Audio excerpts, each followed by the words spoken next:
Bretagne a plébiscité Emmanuel Macron, mais c'est Jean-Luc Mélenchon qui arrive en seconde position. L'effondrement des partis traditionnels politiques, c'est aussi le cas en Bretagne, Hubert? Oui, Parce que le PS était très implanté en la Bretagne. nouveauté, c'est qu'effectivement, on avait un système bipolaire et qu'on est en pleine recomposition. On avait des partis qui avaient une culture de gouvernement. Et là, cette, je dirais, déchéance avait commencé largement pour le PS, elle est confirmée, mais elle s'amplifie pour les Républicains, puisque on rappelle que François Fillon avait fait 20% des voix en 2017 et que là, Valérie Pécresse n'atteint même pas les 5% pour être remboursée. Ça va poser des problèmes à l'avenir parce que ça soit Mélenchon ou Marine Le Pen qui font une réelle percée en Bretagne, ils ont des programmes qui sont sur le plan budgétaire relativement dépensiers.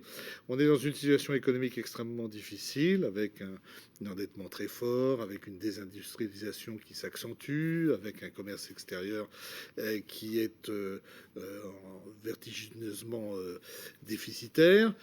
Et donc, ça va pas être facile de gouverner avec une poussée finalement des populistes qui vont s'opposer, quel que soit l'élu.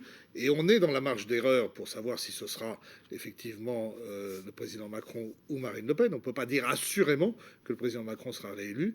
Ça va être difficile de gouverner. Romain Pasquier, ça dessine une nouvelle carte territoriale aussi en Bretagne. On voit que le Rassemblement national est présent surtout en centre-Bretagne. Emmanuel Macron conforte sa position. Jean-Luc Mélenchon s'est quand même bien implanté dans les grandes villes bretonnes aussi. Oui, il y a une Bretagne des villes et une Bretagne de la campagne. Rennes est devenue l'une des villes les plus mélenchonistes de France. À Brest, c'est un équilibre entre Macron et Mélenchon. Mais clairement, il y a un clivage urbain-rural qui place Macron et Mélenchon plutôt haut et des ruralités, des petites villes où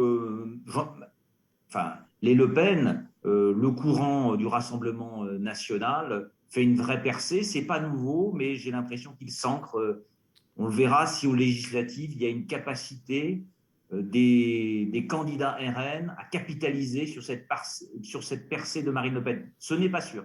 Parce qu'on voit effectivement aussi un gros décalage entre les résultats, par exemple, qu'on a eu aux dernières élections locales, c'était les élections régionales avec le PS qui l'emportait, les Verts qui avaient fait aussi une belle percée, et puis là on voit qu'Yannick Jadot n'engrange quasiment pas de voix en Bretagne. Comment est-ce qu'on explique cette décorrélation entre le local et le national au niveau des suffrages? Eh bien, tout simplement, ce ne sont pas les mêmes enjeux. Regardez aussi ce qui s'est passé en Corse, très fort abstentionnisme cette fois-ci, alors qu'ils étaient les plus participationnistes aux dernières régionales. Donc, en fonction des enjeux, les électeurs ne se déplacent pas de la même manière ou ne votent pas de la même manière. Et donc, très clairement, sur une élection présidentielle, l'aspiration du vote utile, les enjeux économiques, les enjeux de relations internationales, l'image de la France joue dans la tête des électeurs, et ce qui peut faire des effets de bascule assez rapidement. On l'a vu sur la percée dans ces derniers jours de Jean-Luc Mélenchon, ou aussi la reprise quelque part de l'électorat d'Emmanuel Macron, qui dans les derniers jours s'est ressaisi pour atteindre un niveau assez inédit en Bretagne. Alors, qu'en pensent les représentants bretons des deux forces politiques présentes en second tour? On écoute tout de suite leur réaction. Parfois, certains électeurs se réjouissent d'avoir bousculé un petit peu les choses à travers un vote RN. On le voit bien, dans zone rurale, il y a eu un pourcentage un petit peu plus élevé pour Marine Le Pen. Toutefois, ça ne représente pas du tout la majorité. Vous savez, la Bretagne est une terre modérée, une terre où les gens sont des paysans, des marins, qui ont la valeur travail chevillée au corps, mais aussi beaucoup d'humanité. Et donc, je pense que ce vote RN, Marine Le Pen, sera limité tout de même. Nous avons atteint un score jamais réalisé, avec près de 20% sur l'ensemble de la Bretagne. C'est une forte poussée. Je la note particulièrement dans les zones rurales. Marine Le Pen a des réserves de voix aussi bien à gauche qu'à droite, chez tous les candidats qui ne sont plus présents au second tour, parce qu'elle a un programme de rassemblement, un programme crédible, et qu'elle peut rassembler des Français qui veulent tourner la page Emmanuel Macron. Alors maintenant, les yeux sont rivés sur le second tour. Dans 15 jours, de Yannick Jadot à Anne Hidalgo, en passant par Valérie Pécresse ou Jean-Luc Mélenchon, tous sont appelés à faire barrage au front à l'extrême droite. Éric Zemmour et Nicolas Dupont-Aignan ont appelé à voter Marine Le Pen. Alors avant de vous entendre, messieurs, sur ce sujet, je vous propose d'écouter ces électeurs. Nous les avons interrogés sur la fiche du second tour qui leur plairait le moins. C'était juste avant les résultats. Voici leurs propos. Bon, Macron-Le Pen, je le redoute parce que choisir entre la peste et le choléra, Tous les duos avec l'extrême droite, quoi. Tous les duos, on nous force le vote encore une fois, et ça fait 3 fois qu'on nous fait le coup. Alors là, moi, je serais très embêté si on se retrouvait avec Zemmour et Le Pen. Zemmour-Le Pen, surtout pas. C'est impossible, mais C'est moi impossible, je redoute, et même j'espère Macron-Le Pen, je redoute, parce que j'aurais aimé qu'au moins la gauche se fasse entendre, quoi. Bah oui, non, mais moi, pas l'air d'accord. non. Bon, mais... après, chacun son avis. Non, mais hein. parce que c'est pour Chacun son avis. l'écologie que je dis ça. Pour nous, disons, on n'est pas trop extrême. Est-ce que le front républicain va fonctionner, Hubert? Comme dit cette dame, ça fait 3 fois qu'on nous fait le coup. Bon, d'abord, il y avait une certaine inquiétude à l'Élysée à la veille du scrutin du premier tour, parce que finalement, même si le président avait pu bénéficier de ce qu'on a appelé l'effet drapeau, compte tenu de la guerre en Ukraine, même si le président avait pu contourner l'affaire McKinsey qui agitait un peu le microcosme parisien, ils étaient quand même restés en surplomb tout au long de cette campagne de premier tour, et on pouvait légitimement le reprocher un certain mépris à l'égard de l'électeur. C'est d'ailleurs la raison pour laquelle, pour les 15 jours qui s'ouvrent, les 2 semaines qui viennent, on va avoir une véritable campagne. Le chef de l'État va faire de nombreux meetings. Il a pu bénéficier. Il a appelé en tout cas au soutien des autres partis, à leur dire venez travailler avec moi en tout cas. Et, il n'a pris aucun engagement vis-à-vis de personne, mais en tout cas, il va jouer plus collectif, il va s'engager, et il va évidemment essayer de jouer sur le front républicain. Mais on sait que le front républicain, il est moins efficace qu'il ne l'a été par le passé, puisqu'il y a eu quand même des réserves de voix avec Éric Zemmour. Elle a des réserves de voix, elle a été dédiabolisée par Éric Zemmour, et en contrepartie, elle va jouer sur le tous contre Macron. Et donc, ça va être effectivement assez serré. Et ça peut être un signe de mobilisation. Ce qui a aidé Macron quand même, c'est qu'il y a eu une abstention moins forte que ce qu'on pensait. Et qu'il y a eu un phénomène de vote utile en sa faveur. Mais ça va être assez serré. Et on ne sait pas à l'arrivée si le président sera réélu. Romain Pasquier, on a entendu aussi cette jeune fille qui dit « Moi, je ne veux pas d'un second tour Macron-Le Pen parce qu'il n'y a pas de force de gauche. » Les jeunes se sont notamment beaucoup exprimés là, dans les premières enquêtes qui ressortent en faveur de Jean-Luc Mélenchon. Est-ce qu'il pourrait y avoir une abstention des jeunes, une déception aussi qui s'exprime et qui, du coup, pourrait conduire à un résultat assez serré finalement? Oui, il menace 2 choses pour ce second tour. La coalition des contraires, c'est-à-dire qu'une partie du vote mélenchoniste aille jusqu'à voter Le Pen. On estime qu'au minimum 10% du vote Mélenchon pourrait aller vers Le Pen, peut-être davantage. Certains disent 45%, Romain, certains disent 45%. Voilà. On dit généralement un tiers, mais certains vont jusqu'à 45% en faveur de Le Pen. Voilà, et donc, ou alors ils s'abstiennent. Et là, ça peut désavantager Macron, mais ça ne va pas non plus avantager Marine Le Pen. Donc, je pense qu'il y a évidemment besoin, comme l'a rappelé Hubert, que Emmanuel Macron, s'il veut l'emporter, descende de son cheval, qu'il aille faire campagne, et encore une fois, il a reçu le soutien d'un certain nombre de candidatures, mais on sait très bien que les électeurs ne suivent pas du tout forcément les consignes de vote. Hein. Donc là, il faut vraiment se méfier. En plus, vous voyez, qu'est-ce que ça représente aujourd'hui que Anne Hidalgo appelle à voter pour Emmanuel Macron? Enfin, je veux dire, ça n'a plus grand sens. Donc il faut se méfier. Il y a des votes un peu cachés qui pourraient aussi rendre ce second tour extrêmement serré si Emmanuel Macron n'est pas en capacité de parler de ce que, effectivement, ce qui préoccupe les Français, en particulier les jeunes, comme vous l'avez dit. Et Jean-Luc Mélenchon qui arrive en seconde position en Bretagne, est-ce que généralement la Bretagne, elle est républicaine, elle fait front? Oui, complètement. La fois passée, Macron a passé les 80% en Bretagne, 80-82%. Donc oui, elle est très républicaine, très légitimiste. En Bretagne, il n'y a pas de danger que Marine Le Pen aille titiller Emmanuel Macron. Mais c'est sur l'ensemble national que là, l'inquiétude est peut-être plus forte.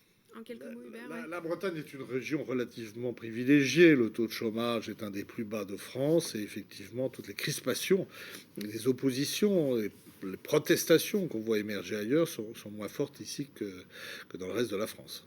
Alors, autre échéance qui arrivera, mais cette fois-ci en juin, c'est les 12 et 19, les élections législatives. Un rendez-vous que ne veut pas louper la France Insoumise, arrivée en seconde position en Bretagne. On va écouter Frédéric Mathieu, représentant de la France Insoumise en Ille-et-Vilaine. On est aujourd'hui la première force de gauche, loin devant tous les autres.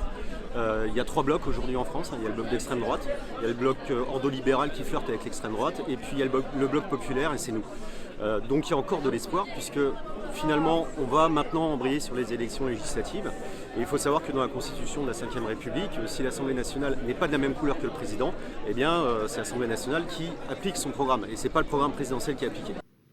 Alors, aux dernières élections législatives, Emmanuel Macron avait fait de très bons scores en Bretagne. Enfin, son mouvement, en tout cas, avait fait de très bons scores. Dans le Finistère, il a par exemple les 8 circonscriptions. Est-ce que là, ça pourrait être différent ? Où les gens vont suivre en disant, bah voilà, c'est le président qui a gagné, on suit pour lui apporter une majorité. C'est le parti du président.